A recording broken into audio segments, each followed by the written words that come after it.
Rian was not a special man, he was just a technician on a floating research station.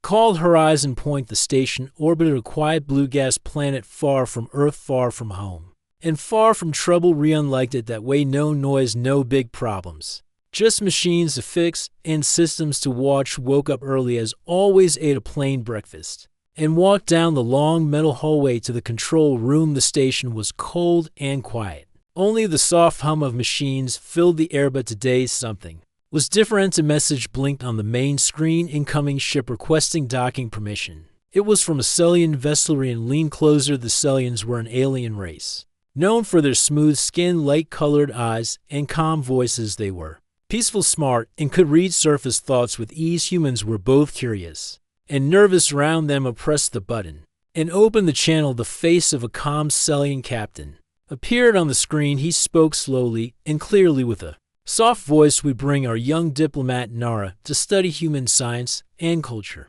We request permission to dock. Rian informed the station leader, and soon the docking was approved.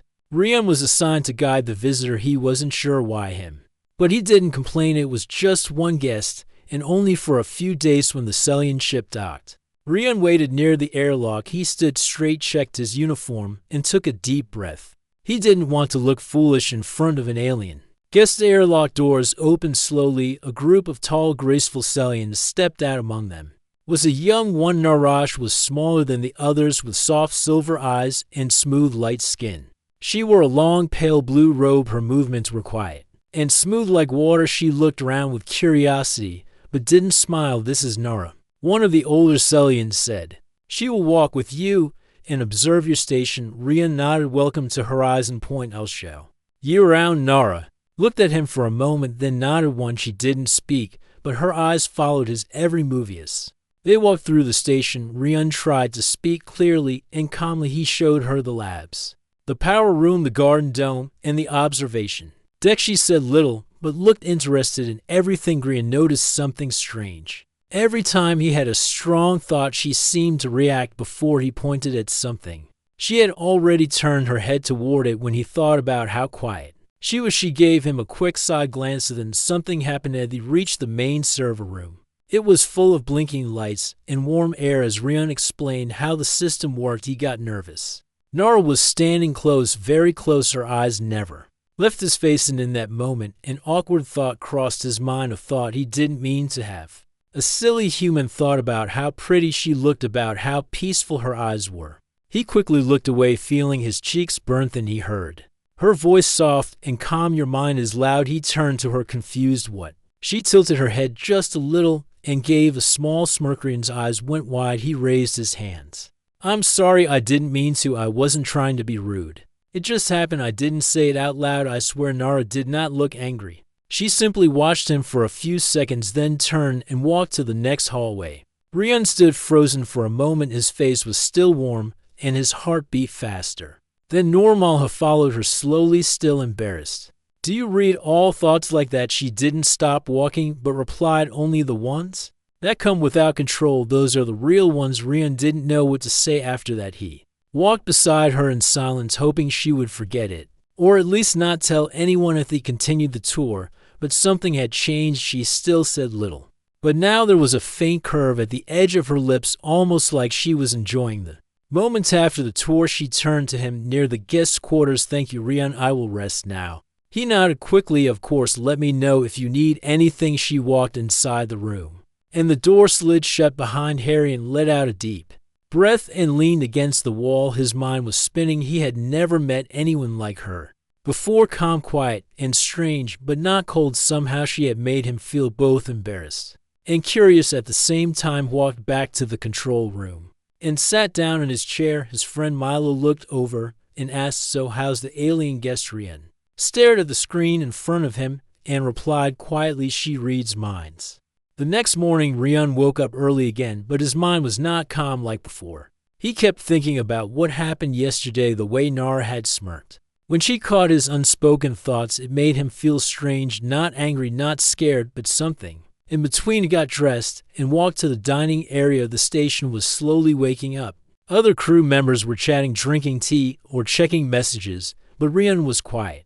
He sat alone with a warm cup in his hand, eyes fixed on the wall. Didn't know what to say if he saw Nara again. He didn't know if she thought less of him or if she even cared. She had not looked upset yesterday, but what if she told the others? What if she thought all humans were like that? His thoughts were interrupted when the door opened and Nara walked in. She looked the same, calm face, light eyes, smooth steps. Her long robe moved slightly as she walked. She didn't look at anyone else. She came straight to his table and sat down across from him. Rian blinked. "Oh, a good morning." Nara nodded slowly. "Good morning, Rian." There was silence between them for a few seconds. He tried to think of something normal, to say something safe. "Did you sleep well?" "Yes," she answered. Another pause. Rian looked down at his cup and took a sip, trying to look casual. She tilted her head. "You were thinking too much again." He coughed. "I guess I do that a lot. You are wondering if I told someone about your thoughts," she said simply. Rian froze and then slowly nodded. "Yes, I was worried about that." "I did not," she said. "Your thoughts are yours. I do not share them." He let out a breath of relief. "Thank you. I mean, really, that means a lot." She studied his face for a moment, then said, "Humans hide much with their mouths, but their thoughts are loud and wild." Rian chuckled nervously. "Yeah, that sounds about right." She leaned forward a little. "You are embarrassed by your own mind." "Why?" He scratched his head. "Because sometimes we think things we don't mean, or things that aren't right to say out loud.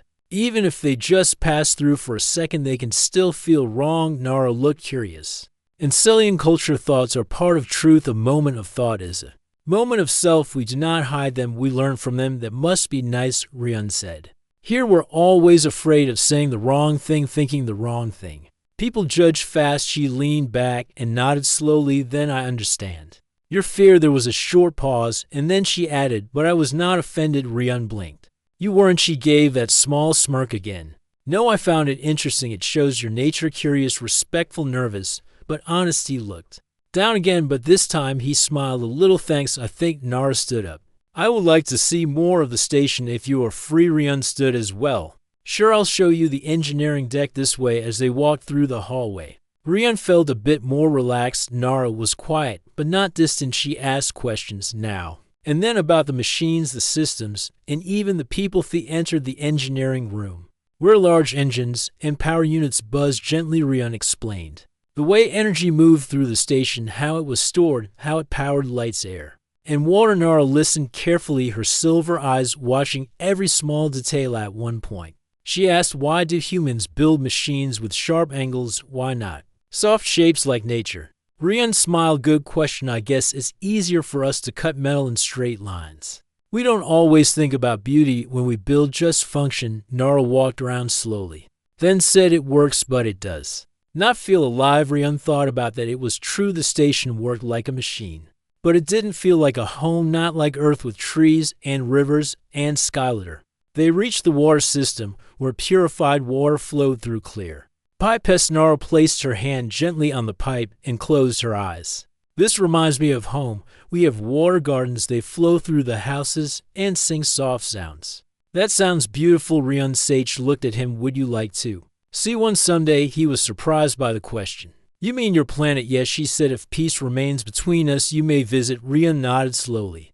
"I'd like that." They continued the tour and spoke more easily now. Nara asked about Earth, about music and stories. Rian told her about oceans and mountains, and how people painted skies they couldn't reach. "Listen closely," and said, "Your people dream with open eyes. That is rare." Rian laughed. "We try sometimes. We fall, but we try again." As the day ended, Rian walked Nara back to her room. She turned before entering and said, "You are not like most humans I have met." He raised an eyebrow. "Is that good or bad?" She tilted her head and smirked once more. "I have not decided yet." Rian smiled as she stepped inside and the door closed. He stood there for a moment, thinking about her words and the way she had smiled at him, not in anger or judgment, but in curiosity. I walked back to his quarters feeling a strange mix of calm and excitement. Maybe, just maybe, this visit would change more than just systems and schedules. The next few days on the station moved quietly, but something had changed for Rian. He no longer saw Nara as just a guest or a visitor from a distant world. She had become part of his daily routine, and in some ways part of his thoughts every morning. She asked for him, and they explored more areas of the station. She asked questions about everything Even small things like the shape of chairs or the taste of Tyrion enjoyed talking to her. Her voice was calm and her questions always made him think. In afternoon, Nara invited Rian to visit her own ship. The Celian vessel still floated beside the station, its surface shimmered like silver water, reflecting the light of distant stars. When they entered the ship, Rian was surprised. The air smelled like flowers, and the walls were smooth and soft like silk. There were no sharp corners, no cold metal. Everything felt natural, peaceful, and quiet. Nara explained that Celians designed their ships like living things. The walls responded to voice. The lights followed movement, and the temperature adjusted to feeling. This place feels like a dream. Rian said. Nara smiled. For us, it is normal. We believe living with softness brings peace to the mind. Rian looked around slowly. Back on Earth, everything is straight, flat, and full of edges. We build fast and strong, but not always beautiful. Nara tilted her head. But you build with purpose. Your kind reaches for the stars. Even when the sky is cloudy, that is also beauty. She led him into a round room where soft lights floated in the air. The walls showed moving images of her homeworld: waterfalls, flowers, glowing trees, and skies with two suns. This is Celia, she said softly, my home. Rian sat down on a low bench covered with soft green fabric. The air around him hummed gently like quiet music. It's beautiful, he said, peaceful like something from a storybook. Nara sat beside him. Tell me more about your home, Earth. I want to understand it. Rian smiled. All right, we have oceans deeper than cities, mountains so high they touch clouds, forests full of sounds, and rivers that sparkle in the sun. But we also have storms, earthquakes, and fires. Our world is wild, sometimes dangerous, but full of life. Nara closed her eyes for a moment. Your planet sounds alive, like it has a voice. It does, Rian said, but we don't always listen to it. She opened her eyes and looked at him. And what about humans? What is their voice like? Rian thought for a moment, then said, we're loud. I guess we speak even when we don't understand. We fight, we laugh, we cry, we build, and we break. We dream too much, but we never stop trying. Nara watched him silently. Her silver eyes seemed to search deeper than the words he spoke. You carry many thoughts inside, she said, and many questions you do not ask. Rian looked at her. You hear all of them, don't you? Not all, she answered, only those that float near the surface like waves on water. Then what do you think of humans so far? He sketched, stood, and walked slowly around the room. You are not like any species we know. You are unpredictable. Your minds move fast.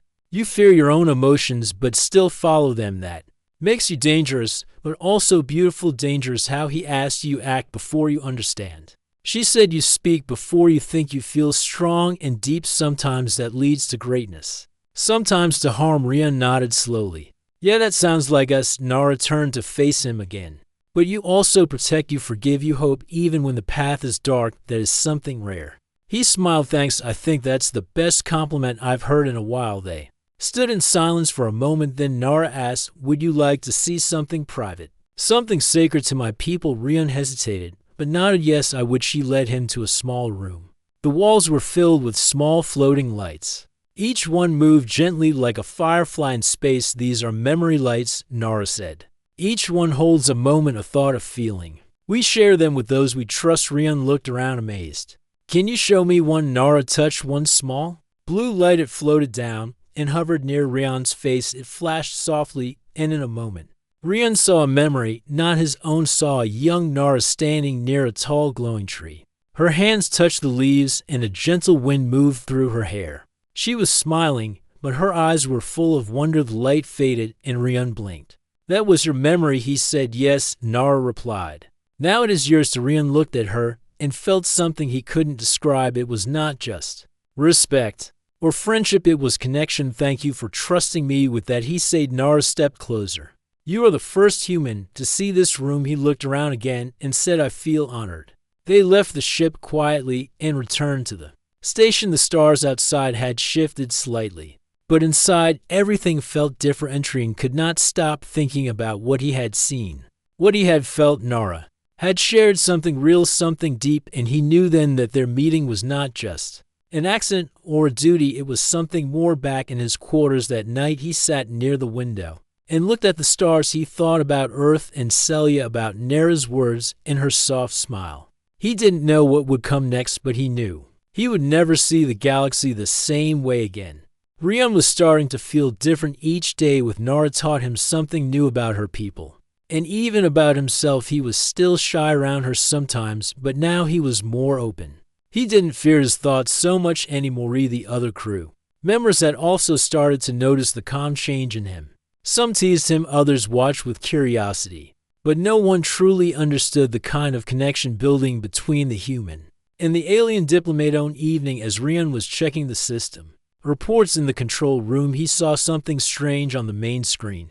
A small signal blinked in the corner, a low-frequency ping repeating again.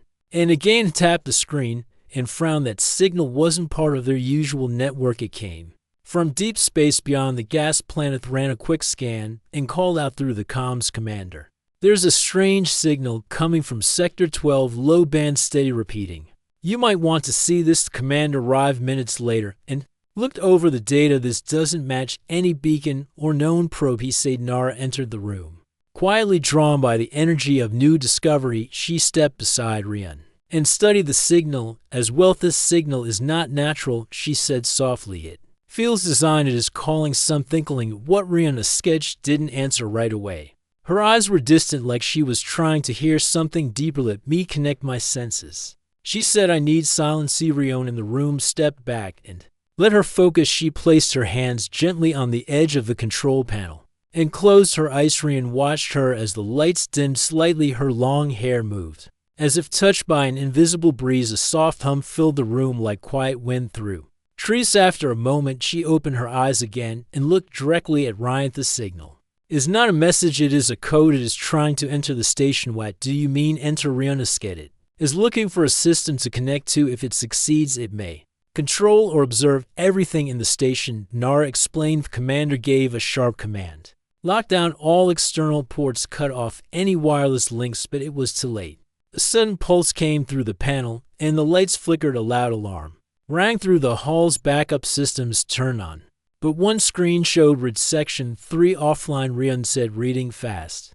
"That's the power room. We'll have to go there now," the commander said. "Come with us, Nara." They rushed through the halls toward the power room. Nara walked calmly, but with purpose. Her silver eyes focused ahead. Inside the power room, they saw panels sparking and screens blinking. Without order, something had entered their systems, and it was moving fast. "We can't shut it down manually," Ryun said. "It's inside the core code." "Let me try," Nara said. "I can reach it with my mind, but I need help. I need a strong guy beside." Marion stepped forward. "I'll help. Tell me what to." Dash looked at him and nodded. "Place your hand here beside mine. Feel the flow and do not let go no matter what you hear or see." Ryun placed his hand beside hers. On the glowing surface, it was warm, but pulsing fast like a racing heartbeat. "Close your eyes," Nara whispered, "and stay with." Marion followed her voice. Soon the room faded, and he felt like he was falling into a deep ocean. Sounds echoed, thoughts swirled, and a strange cold wind passed through his mind. Soft flashes of light, shapes, symbols, foreign ideas trying to enter his thoughts, but he held on to Nara's voice. It was the only clear thing. "Do not fear the storm," she said. "Just guide the light." Didn't fully understand what it meant, but he trusted her. He focused on the soft, calm part of his mind, the place where he kept hope and peace, and slowly the noise started to fade. Nara's voice grew stronger, clearer. "We are winning." Suddenly the pressure broke, the energy stopped shaking, and the air became still. Ryun opened his eyes. They were back in the power room. The alarms were off, and the systems were normal again. "You did it," the commander said in disbelief. "No," Ryun said. "She did it. I just helped." Nara looked at Ryun, her face calm, but her eyes full of something new. "Respect. You trusted me with your mind," she said. "That is rare even among Celians." Ryun smiled a little. "You trusted me first." Station systems were soon back online. The strange signal had vanished. No one knew where it came from or why it chose their station. But one thing was sure, something in deep space had noticed. Themler. That night, Ryun sat near the observation window, again thinking about everything that had happened. He had seen things today no training could prepare him for. Nara entered silently and stood beside him. "You were brave today," she said. "Many would have broken under that pressure." "I was scared," Ryun said. "But you were there." Sat down beside him and looked out the window. The stars were brighter now. Or maybe his eyes were clear. "When I reached your thoughts today, I felt something strong. Something I have not felt before in another mind." Nara said, "What was it?" Ryun, a sketch, turned to him and said able to protect even when you didn't understand the danger you stayed. You didn't let Gorian didn't know what to say. He looked down.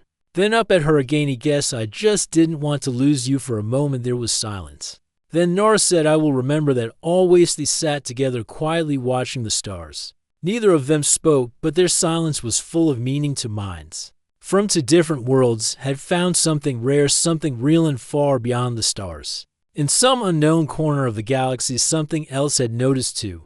Days passed since the signal event, and the station returned to its normal routine. The alarms had gone silent, and the crew worked as usual. But something had changed. Adrian was not the same technician. Everyone once knew he smiled more and spoke with calmness. His thoughts still wandered, but now he wasn't afraid of them. Nara also spent more time outside the ship. She walked through the station hallways, studied new systems, and often sat quietly in the garden deck with Reem, but not everyone on the station saw things the same way. A few crew members began whispering. Some of them didn't trust Nara's mind-reading ability. Others felt uncomfortable knowing a telepath could hear their thoughts. In morning, Rion entered the dining room and saw two engineers at a table. They stopped talking when he walked in. But he had already heard enough. That alien girl hears everything. Keep your thoughts locked, or you might be next, one said in a low voice. Syrian looked at them, but said nothing. He picked up his tray and sat at another table, but the words stayed in his head later that day. He walked into the data room and found Nara sitting alone in front of a large screen. Her eyes were focused, but her mind seemed far away. He stood beside her for a moment, unsure if she had heard the talk too. She turned slowly and gave a soft smile. You do not need to ask, she said. I heard it. And sat down beside her. I'm sorry. People don't understand. They fear what they cannot control, she replied calmly. It is not your fault still. I don't like how they speak about you, Rion said. You've helped this station more than anyone. Nara looked at the screen again and said, I do not blame them. Even Sellians once feared their own thoughts. We had to learn trust over many generations. She looked at her.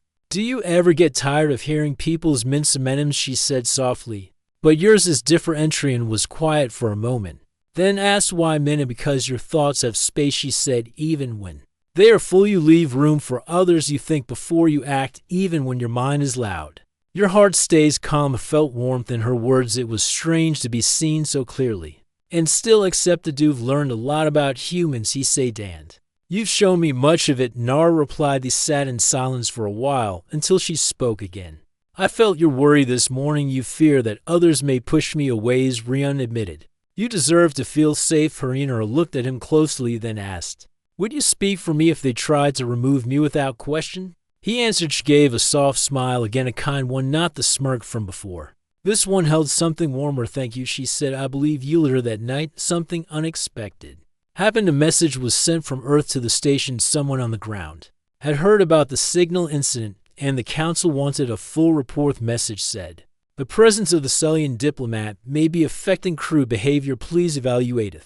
Commander called Rion to his office and read the message aloud. Rion listened carefully, then said, what do they mean by affecting behavior? They are worried your connection with Nara is distracting you. The commander Sadrian kept his voice steady. I've done every task on time. I've helped solve the signal problem and kept all systems stable. Commander nodded. I agree with you, but others are watching.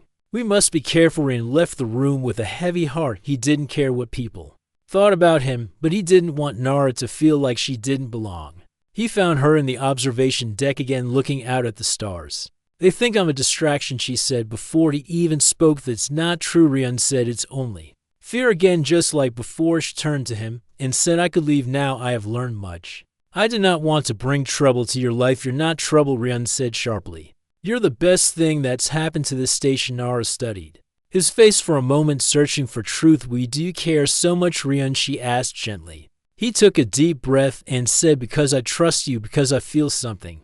When I'm with you, something I can't explain, but I don't want to lose you. Fear being misunderstood, she said. He replied softly. She reached out and placed her hand on his. This time it was not part of an experiment or rescue. This time it was something humani. Do not misunderstand you, Rion, she said. I see you as Urian. Looked at her and saw no judgment, no fear, only acceptance. Then he smiled.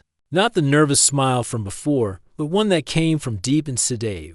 Always read my thoughts, don't yun it. Always, she said, only when they are bright enough to reach me. And now know your thoughts are clear and full of light, she said. They stood together at the window. The gas planet spun below them, and the stars blinked like quiet watchers in the sky. Let them say what they want, Rion said quietly. You belong, Haran, you belong with me, she answered. In that quiet moment, two minds from different worlds stood close. Not needing words, not needing to Hadean far across the stars, the silence was full of truth.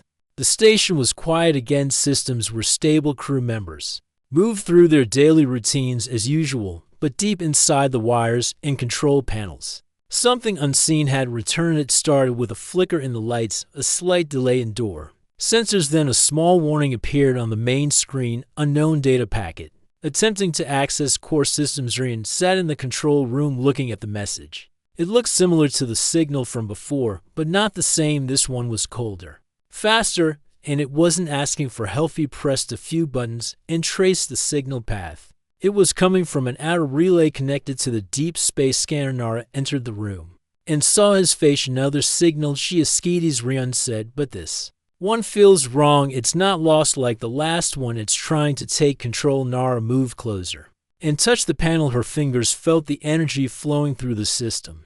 She closed her eyes. This is not a mind, she said softly. This is a shadow. Something built to break through walls, not to speak. Rian looked at her. So it's not Alavino, she replied. It is only code, but very advanced. Said, can we stop it, Mabe, she said.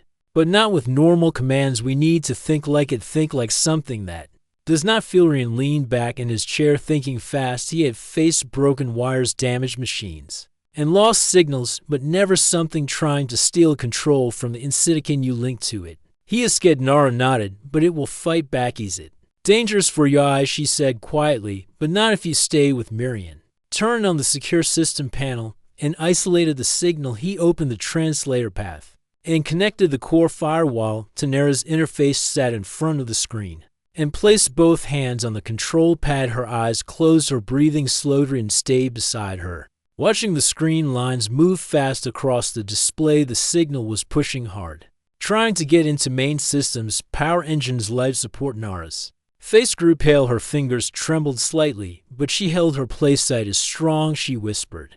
It moves like water through cracks, but I see it. Centurion looked at the signal path. It had reached the communication system and was now heading toward navigation. You'll lock the nav system, he said. He moved quickly, cutting access lines and blocking paths that slowed it. Nara said, keep doing that. I will hold it. Her Arian worked fast. He blocked every system one by one. The shadow signal moved like smoke, but now it was trapped in a small corner of the control network. Have it, Nara said. I will seal it. No. Her eyes opened, glowing faint silver. Her voice changed to a steady, deep tone. She spoke in her native language, and the screen flashed. Signal vanished. The lights returned to normal. The station was safe again. And let out a long breath and turned to Harry. You did it. Nara nodded slowly, but she looked tired. Her face was pale, and her eyes were heavier. You okay? He Ascides am weak, she said softly, but not Harmedha helped her stand and walked her to the lounge. They sat quietly, her hand resting on his arm. That signal came from deep space, he said again.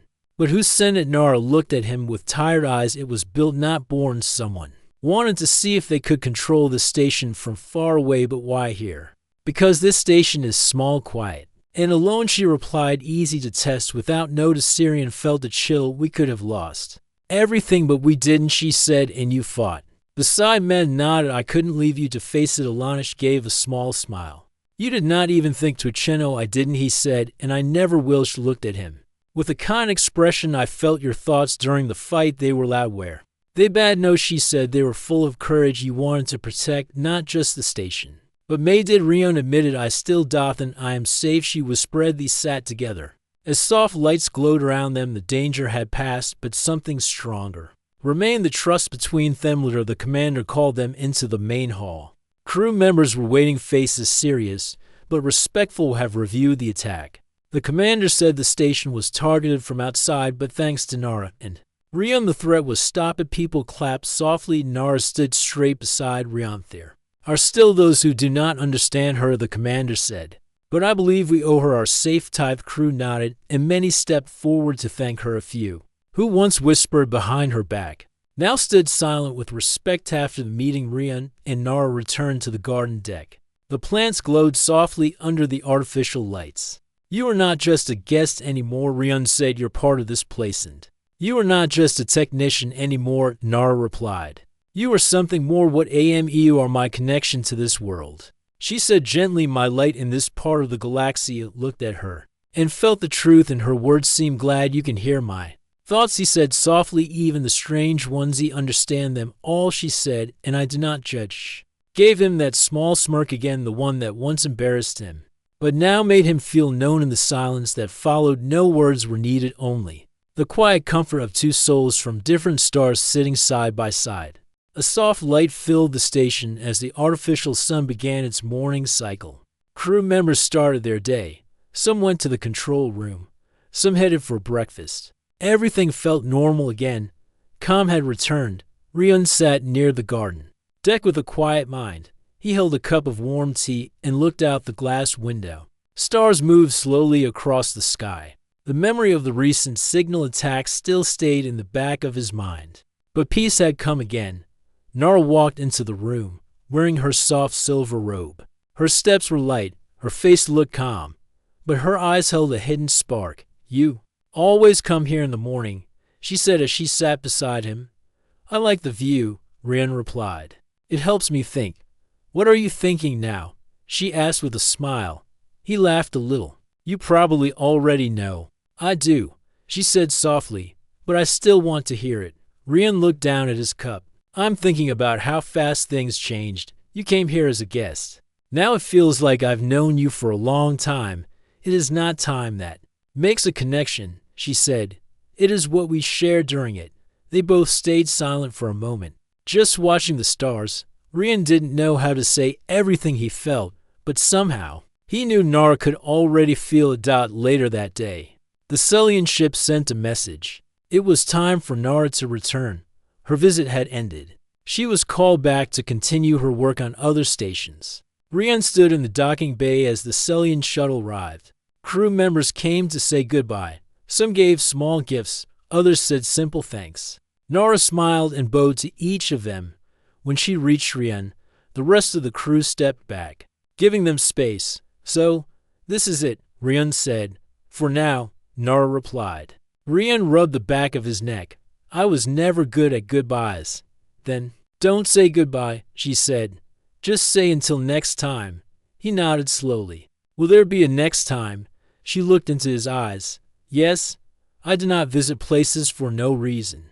And I do not forget people whose thoughts are as loud and honest as yours." He smiled, but it was mixed with sadness. "I'll miss you." She tilted her head slightly. "I already know that." He laughed softly. "Of course you do." There was a long pause. He took a small step forward. "Can I ask something?" "You may. When you first smirked at me after I, had that awkward thought, why did you do it?" Nara gave him that same small smirk again. The same one from their first meeting.